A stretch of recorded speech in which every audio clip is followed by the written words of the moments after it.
আসসালামু আলাইকুম। শুভ সকাল সবাইকে। তো সকালবেলা সকালে এই শশাটা দেখে মনটাই খারাপ হয়ে গেল। গাইস, এত মেহনতের শশা একটু বড় হতে না হতেই নষ্ট হয়ে যাচ্ছে।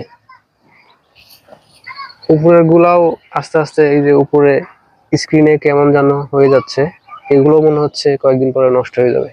এই যে এখানে একটা বড় আছে, এটাও সামনে কেমন যেন হয়ে যাচ্ছে, এটাও নষ্ট হয়ে যাবে। এই যে এদিকে আরো বেশ কয়েকটা আছে, যেগুলো বড় হয়ে যাচ্ছে। আর ছোট যেগুলো আছে এগুলা আর বড়ই হইতেছে না। বুঝতেছি না, শশার গাছও দুর্বল হয়ে যাচ্ছে। আর এটা তো নষ্টই হয়ে গেছে। এই যে এখানে অনেকগুলো শশা আছে, এগুলো আর বড়ই হইতেছে না। মাঝখানে আরো অনেকগুলো আছে। তো আজকে বাজার থেকে কিছু ওষুধ আনবো, এনে গাছে দিব, তা না হলে শশাগুলো নষ্ট হয়ে যাচ্ছে। আমার মনে হচ্ছে এগুলো কি যেন পোকা ফুটো করে দেয়। ফুটো করে দেওয়ার কারণে যে স্কিন কেমন যেন হয়ে যাচ্ছে।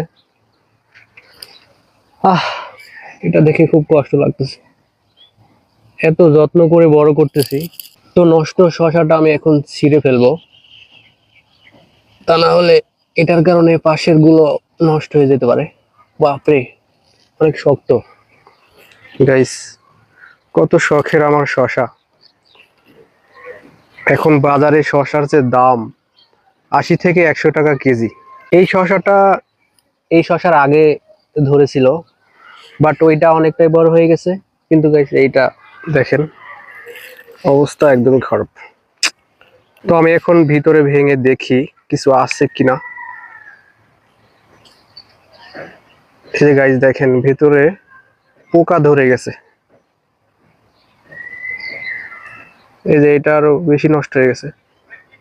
তো গাইস, এই সমস্যা থেকে সমাধানের ওয়ে কি, কেউ জানলে অবশ্যই কমেন্টে জানাই দিবা। ওকে, আল্লাহ হাফেজ।